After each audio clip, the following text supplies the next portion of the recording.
L'eau, ressource précieuse, se raréfie, particulièrement l'eau potable, qui est devenue une denrée rare. En 2020, un quart de la population mondiale n'y a pas encore accès. Elle nécessite de multiplier les étapes pour l'acheminer et garantir sa qualité via des technologies et solutions de pointe. D'ailleurs, saviez-vous que les gaz industriels sont utilisés pour le traitement des eaux usées ?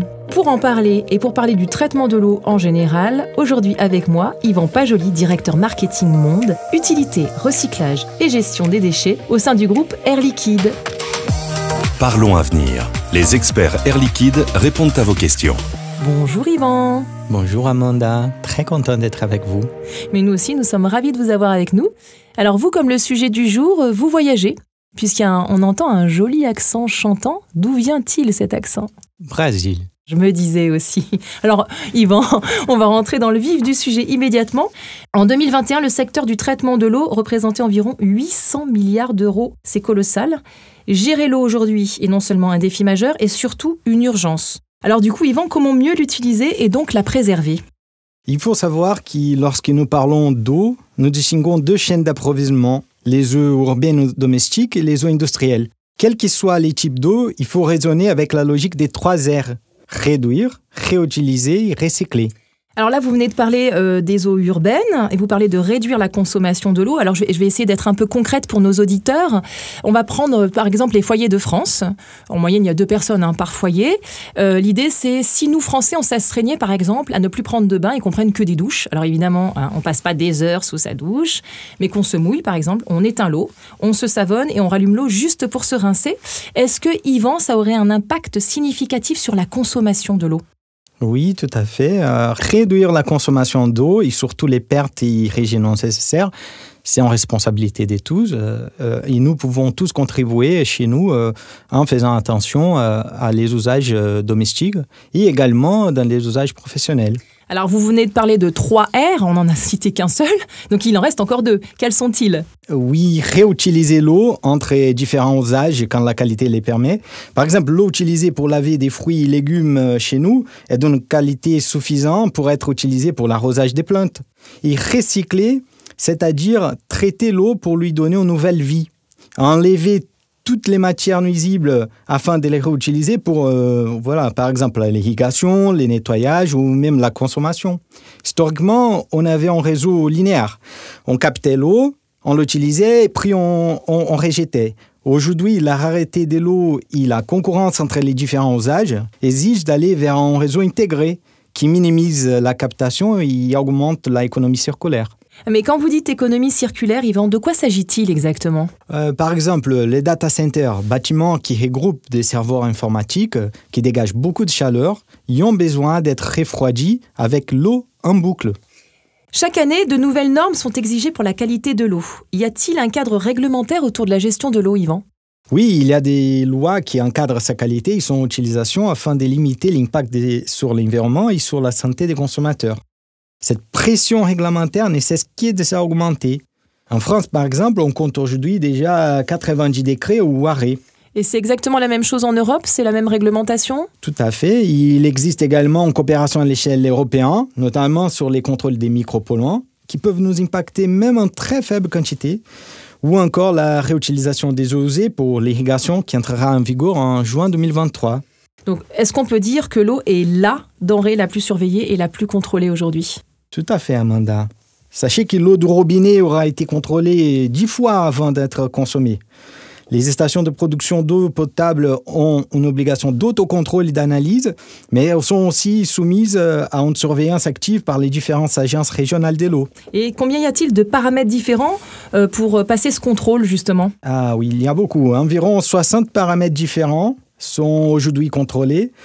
Et on était beaucoup plus bas contre seulement 5 au début du XXe siècle. Ah oui, on a fait x10 quand même, c'est pas mal. Oui, et ça continue à augmenter. La réglementation environnementale n'est pas la seule fait de l'Europe. Celle de la Chine est, par exemple, autant, si n'est plus exigeante que celle de l'Europe. Et du coup, Yvan, est-ce que vous pouvez nous expliquer en quoi consiste exactement le traitement de l'eau pour que nos auditeurs comprennent à quel point il est important de la réutiliser pour ne pas la gaspiller? Les stations de traitement gèrent un ensemble de processus qui visent, d'une part, à rendre potable ou propre l'eau la plus basique et, d'autre part, à dépolluer l'eau usée. Pour rendre l'eau potable, on la filtre et on la désinfecte pour éliminer les mauvais goûts et les mauvaises odeurs et assurer la fourniture de nos saine pour notre consommation.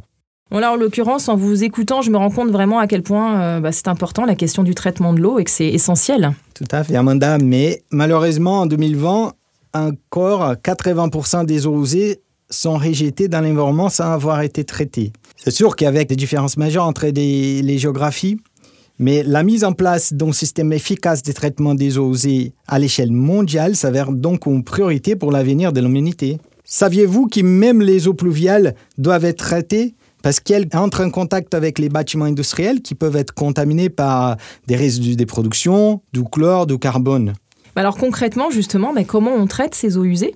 Oui, les stations d'épuration des eaux usées n'ont pas pour objectif de rendre l'eau potable, mais de la débarrasser de ces polluants avant le rejet du milieu naturel. Les traitements se font en 3 étapes.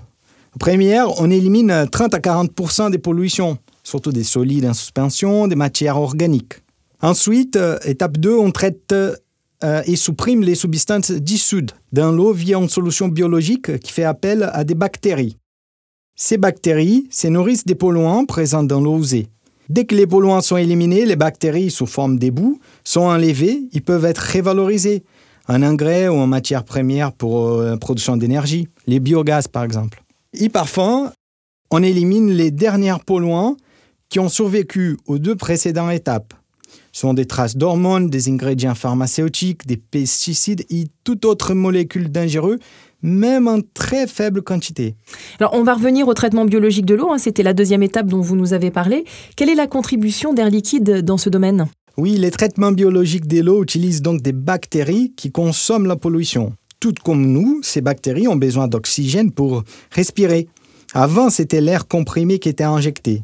Aujourd'hui, nous proposons de remplacer l'air pour l'oxygène pur, où la concentration d'oxygène est 5 fois plus grande. Cela permet d'augmenter la capacité de traitement des eaux usées de 2 à 3 fois, en facilitant l'activité de nos amis bactéries et aussi d'éliminer des différents désagréments tels que les moussages et les odeurs. Donc, si je comprends bien, de manière globale, les gaz industriels sont donc utilisés pour le traitement des eaux usées. Oui, en tant qu'expert des traitements des eaux depuis plus de 40 ans, les groupes Air Liquide interviennent lorsque l'utilisation des gaz industriels est nécessaire dans certaines étapes d'assainissement ainsi que dans des étapes de recyclage de l'eau. Les solutions utilisant oxygène, les CO2 ou encore l'ozone sont fiables et performantes. Rapides à mettre en œuvre, ces solutions ne nécessitent pas de gros investissements. Ils peuvent être installés de manière temporaire ou permanente. Est-ce que vous pouvez nous donner des exemples dans certains domaines, dans différents domaines, mais concrets? Bien sûr, Amanda. Nous accompagnons différents acteurs de l'industrie dans les traitements de leurs effluents. Par exemple, l'industrie pharmaceutique, afin d'éliminer les micropolluants, résidus des médicaments, incinérait ces eaux usées jusqu'à maintenant. Incinérer, c'est-à-dire, vous voulez dire qu'on brûle de l'eau? Tout à fait. Pour plus étrange que ça peut paraître, encore aujourd'hui, cette solution est utilisée.